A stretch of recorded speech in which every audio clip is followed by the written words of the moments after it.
2 months old, princess type, sobrang liit. Hello, this is Okidogi. Pag-uusapan natin ngayon, meron na naman nagtatanong na isa nating followers, subscriber, na isang pet lover, na isang dog lover. Pag-uusapan natin, meron nagtatanong ng ano raw pagkakaiba ng princess type sa hindi princess type. Ano yung princess type? Ito yung mga kadalasang sinasabi ng mga nagbebenta ng Shih Tzu. Pag-uusapan natin ngayon yan kasi nagbebenta rin ako ng Shih Tzu noon. Pero bago yan, intro muna tayo! Ako nga pala si Okidogi. Gumagawa ako ng video kung paano mag-alaga ng aso para sa mga first timer, na mga dog lover, mga pet lover. Gumagawa ako ng video kung paano sila pakainin, kung paano magbigay ng vitamins. Kaya please subscribe and hit the bell button for more videos. Update. Sige, umpisahan na natin.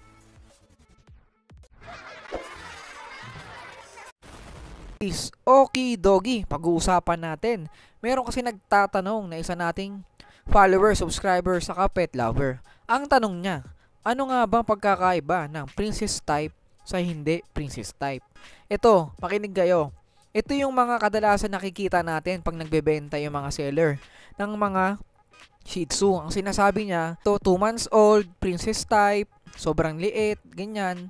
Kadalasan, ito yung mga sinasabi natin mga seller. Pero maliit naman talaga yung Shih Tzu, may maliliit talaga. Pero yung sinasabing princess type, wala naman talagang siguradong pag-aaral o nilabas si PCCI na merong princess type. Kumbaga, itong princess type, ginagamit lang tong marketing strategy para mapaganda yung alaga nating aso. Kasi halimbawa, meron kang aso na binibenta yan, Shih Tzu, kadalasan sikat ang Shih Tzu, di ba? Na maliit, mabalahibo, ganyan. Sasabihin natin na princess type kasi nga nakilala ang Shih Tzu sa maliit na aso. Kaya naglabas ang mga usap-usapan o kaya chismis na ang princess type ay maliit o kaya mas maliit sa standard.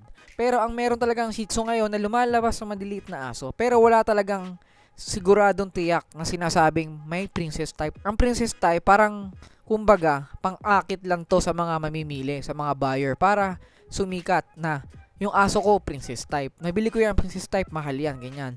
Pero wala talagang siguradong nilabas ang PCCI na merong princess type na Shih Tzu. Kaya pag bumili ka ng Shih Tzu, makikita mo sa papel, wala naman nakalagay doon na princess type. Kaya makikita niyo yung papel ng mga aso, kung may aso nyo may papel, tingnan nyo mayroong bang princess type nakalagay doon. Wala naman, di ba? Kaya tingnan nyo rin kung ano yung mga magulang. Pero meron talagang aso na Shih Tzu na maliit.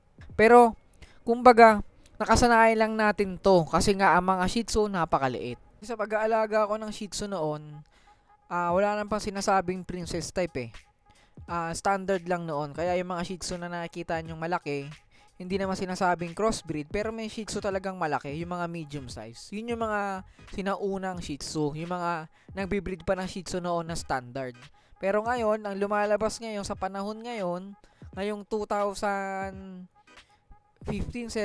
eh. 2015-17 eh. Doon lumabas yung mga Shih Tzu na solid color, mga liver line. Pero noon, ang unang labas ng mga Shih Tzu, tricolor lang talaga.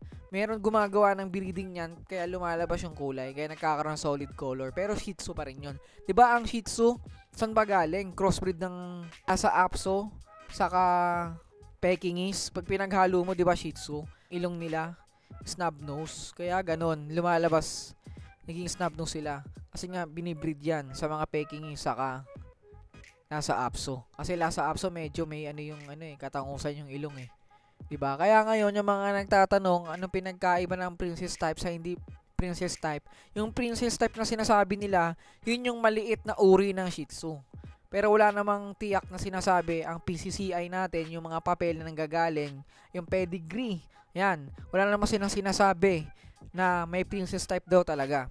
Meron talaga maliit na Shih Tzu pero hindi sinasabing princess type yung PCCI. Yung iba ginagamit lang para makabenta. Kung ikaw, ang paniniwala mo, okay lang yun. Pero, yung standard naman na Shih Tzu, yun yung mga malalaki. Ito yung hindi princess type na sinasabi. Ito yung unang nilabas na Shih Tzu. Kumbaga, ano yung mga breed natin noon. Yung mga unang Shih Tzu talaga. Pero ngayon, yung mga Shih Tzu na nilalabas, yung mga maliliit na Shih Tzu, yung parang may imperial pang sinasabi, princess type, ganyan, may pocket size. Sa ibang breed naman, Pomeranian, Yan, teacup, ganun. Kung mga anong mga term na ginagamit para makabenta, mga pang-marketing strategy nila yan, di ba? Pero wala naman sa ganun yun eh. Kung maniniwala ka sa hindi, basta pure yung binebenta nila, pure yung mabibili natin, di ba? Okay ba yung mga ka-okidogi? Mga nag-uumpisa pa lang sa pag-aalaga ng aso, sa mga gustong mag-breed ng aso. Kasi itanong nyo lang sa mga bibilhan nyo. Sinasagot naman yan eh, ng mga obligation ng mga seller, mga breeder. Pag hindi naman sinagot, tanongin nyo lang tanongin, kulit-kulitin nyo, obligation nila yan. Kasi naging breeder din naman ako noon, bala ko sana ibalik. Malay nyo, di ba? Kaya, sana nasagot ko to, mga tanong natin. Susunod, sagutin ko pa yung mga tanong nyo. Again, this is Okidogi. Sana nakatulong to sa mga subscribers natin dyan. Road to 20,000 subscribers na tayo.